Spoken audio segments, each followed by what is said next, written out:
దివ్యవాణి TV ప్రేక్షకులందరికీ శుభోదయం. యేసుక్రీస్తు పరిశుద్ధ నామంలో ప్రియులారా, మీ అందరికీ స్వాగతం, సుస్వాగతం.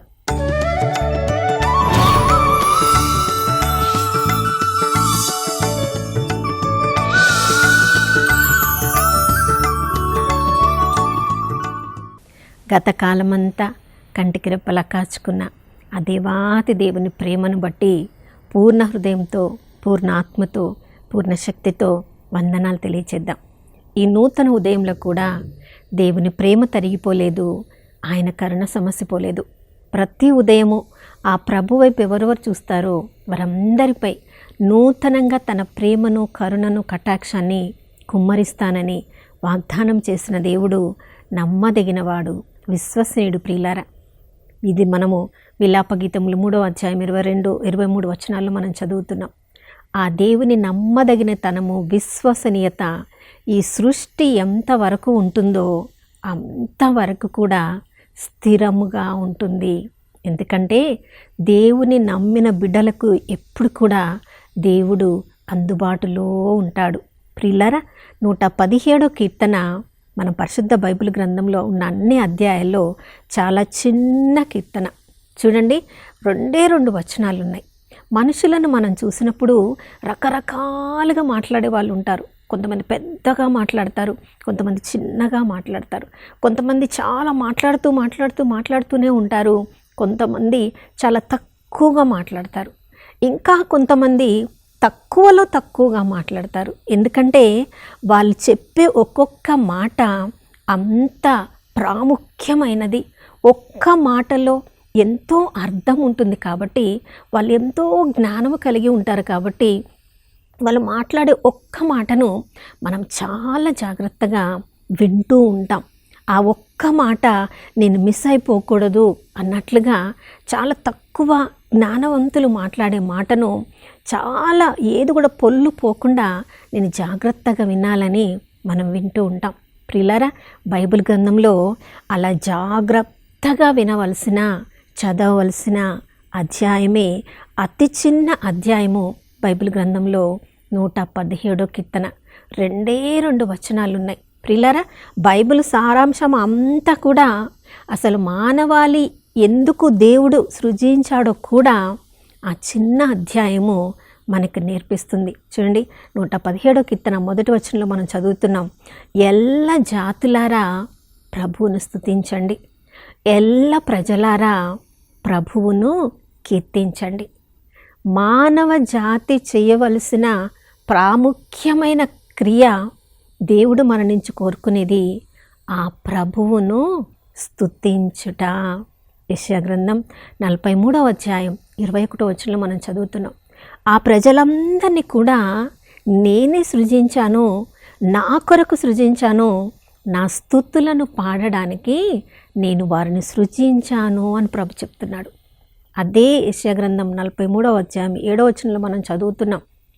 ఆ ప్రజలు వారు పాడే స్తుతులు నాకు కిరీటంలాగా, కీర్తిలాగా ఉండడానికి నేను వారిని సృజించాను, ఎన్నుకొన్నాను అంటున్నాడు. ప్రియులారా, ప్రభు మనల్ని లోకంలో సృజించిందే ఆ ప్రభువును స్తుతించడానికి. ఏదో మన ఇష్టం వచ్చినప్పుడు రోజులో ఉదయం పూట కొద్దిసేపు మనం స్తుతించి తర్వాత మన ఇష్టం వచ్చినట్లుగా మనం జీవించడము, ఆ విధంగా కాదు ప్రియులారా ప్రభు కోరుకుంటున్నది. కొరింథీయులకు రాసిన మొదటి లేఖ 10వ అధ్యాయం 31వ వచనంలో మనం చదువుతున్నాం. మీరు తినినను త్రాగినను అది ప్రభువునకు మహిమకరంగా జరుగునట్లుగా, ఆ తినడం త్రాగడం కూడా ప్రభువునకు కీర్తి కలుగునట్లుగా మనం చేయాలి. అంటే మనం చేసే ప్రతి విషయంలో కూడా ఇది దేవుని చిత్తమేనా? ఈ మాట మాట్లాడడం ద్వారా కొలస్సీలకు రాసిన లేఖ 3వ అధ్యాయం 17వ వచనంలో మనం చదువుతున్నాం. మీరు చెప్పే ప్రతి మాట, చేసే ప్రతి క్రియ కూడా కృతజ్ఞతాపూర్వకంగా దేవునికి మహిమ కలుగునట్లుగా మనము చేయాలని ప్రభు కోరుకుంటున్నాడు. చూడండి, ఎన్నెన్నో మాటలు ప్రతిరోజు మనం మాట్లాడుతూ ఉంటాం. ఆ మాటలన్నీ మనము సాయంత్రం అయిన తర్వాత నిద్రించే ముందు ఆ రోజంతటి మన జీవితాన్ని ఒక్కసారి పరిశీలించి చూసుకుంటే మనం మాట్లాడిన మాటల్లో దేవునికి మహిమకరంగా ఉన్న మాటలన్నీ దేనికి అవమానపరిచే మాటలు ఎన్ని. మరి అవమానపరిచే మాటల ద్వారా మనం ఆ రోజు జీవిస్తున్నామంటే దేవుణ్ణి మహిమపరిచే అవకాశాన్ని మనం కోల్పోయినట్లే కదా. అవును ప్రియులారా, ప్రతి క్రియలో కూడా ప్రభుని మహిమపరిచే విధంగా మన క్రియలు ఉండాలని ప్రభు కోరుకుంటున్నారు. ఎందుకు ఎల్ల జాతులు ప్రభుని స్తుతించాలి అంటే ఆయన సృష్టికర్త, ఆయన గొప్ప భీకరాలు సృజించే దేవుడు, అద్భుత కార్యాలు చేసే దేవుడు, సర్వ సృష్టిని మన కొరకు మన మీద ఉన్న ప్రేమ ద్వారా అన్నిటిని అందుబాటులో పెట్టి నీ భవిష్యత్తు కూడా నాకు తెలుసు, నీకు బంగారు భవిష్యత్తు ఇవ్వాలని నేను కోరుకుంటున్నానని ప్రవచనాలన్నిటి ద్వారా తన ప్రేమనంతా మన మీద కుమ్మరించిన ఆ దేవాతి దేవునికి ఎంత స్తుతి చెల్లించినా, ఎంత వందనాలు చెల్లించినా అది తక్కువే. మన ప్రియులరా, తెస్సలోనిక ప్రజలకు రాసిన మొదటి లేఖ 5వ అధ్యాయం 18వ వచనం నుంచి మనం చదువుతున్నాం. అన్ని పరిస్థితులలో కృతజ్ఞతాపూర్వకంగా ఆ ప్రభుని స్తుతించాలి, ఆరాధించాలి, ప్రార్థించాలి. మనకి ఏదో అద్భుతాలు జరిగినప్పుడు, ఏదో మనకు కోరుకున్నది జరిగినప్పుడు, ఏదో మనకు సంతోషంగా ఉన్నప్పుడు మాత్రమే దేవునికి వందనాలు చెప్పడం కాదు, కానీ అన్ని పరిస్థితులలో అది మనకు కొన్ని పరిస్థితులు కష్టంగా కూడా అనుభవించవచ్చు.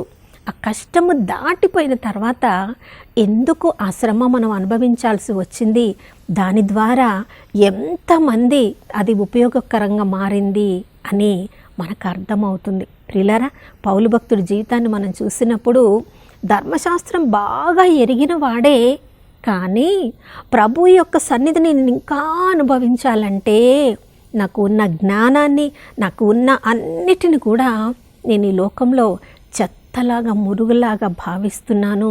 ఇవన్నీ కాదు, నా దృష్టి ఉండాల్సింది ప్రభువు మీద, ప్రభు వల్లే పునరుత్థానం చెందడం మీద నా దృష్టిని పెట్టానంటున్నాడు. ప్రియులారా, ఆ పునరుత్థాన శక్తిని అనుభవించాలని ఆ యొక్క జీవన యానంలో ఎన్ని శ్రమలు అనుభవించాడు కదా. కొరింథీయులకు రాసిన 2వ లేఖ 11వ అధ్యాయంలో మనం చదువుతున్నాం.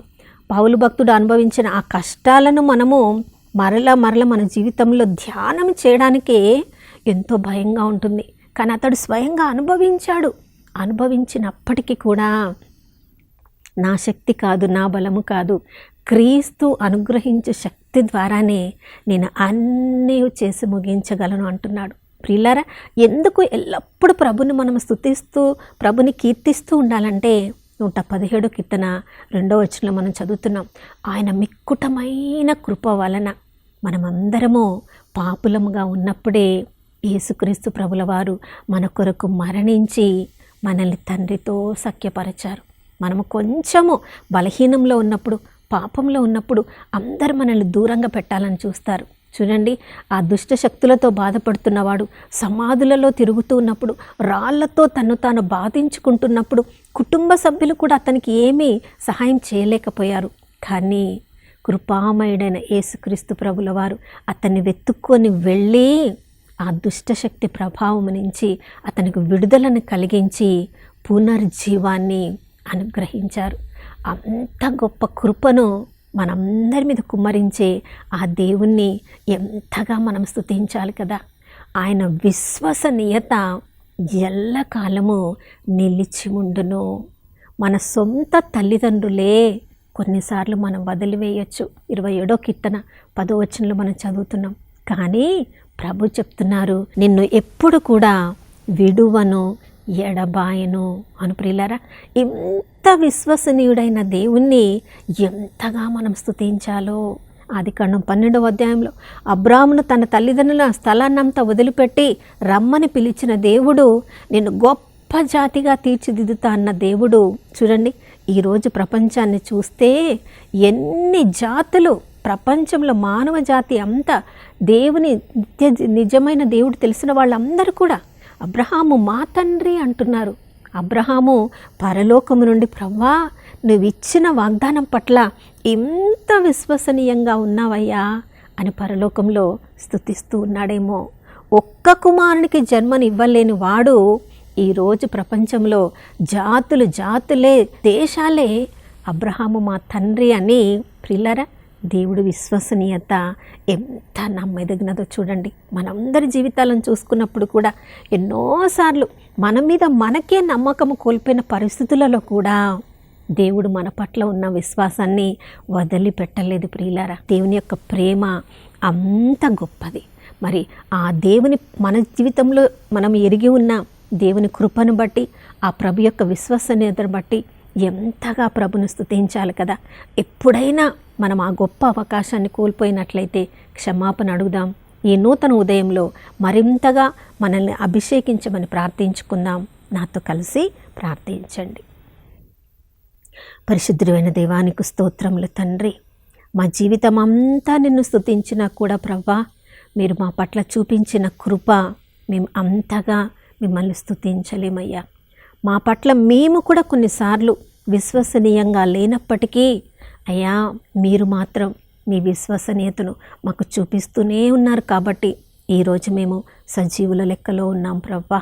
నాయనా, మీరెంత విశ్వసనీయులో అదే విశ్వసనీయత ఈరోజు నాపై, నాతో కలిసి ప్రార్థిస్తున్న మా అందరిపై, మా కుటుంబ సభ్యులందరిపై కుమ్మరించండి ప్రభువా. నైనా, నీ కృప నుండి ఎప్పుడు కూడా మేము వైదొలగిపోకుండా ప్రభువా, అయ్యా నీ యొక్క వాక్యంలో మమ్మల్ని అభిషేకించండి ప్రభువా. నీలో మేము కూర్చునినను, లేచినను, తినినను, త్రాగినను ప్రభువా, అన్నిటినీ మీ స్తుతి కొరకు చేయనట్లుగా మాకు నూతన అభిషేకాన్ని అనుగ్రహించమని యేసయ్య పరిశుద్ధ నామములో అడిగి వేడుకొనిచున్నాము తండ్రి, ఆమేన్. అవును ప్రియులారా, పరలోకానికి మనం వెళ్తే, మనం దర్శన గ్రంథం 19వ అధ్యాయంలో మనం చదువుతున్నాం. పరలోకంలో అందరూ చేసే పని ఆ ప్రభువుని, రక్షణ, మహిమ, శక్తి ఆ దేవునికే చెల్లునుగా కానీ స్తుతిస్తూ ఉండడమే.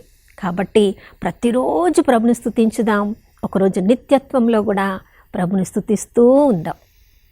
మరొక నూతన శుభోదయంలో మనం అందరం కలుసుకునే వరకు దివ్యవాణి టీవీని వీక్షిస్తూ ఉందాం. ఇమ్మానుయేలు, ప్రభు మనతో ఉన్నారు.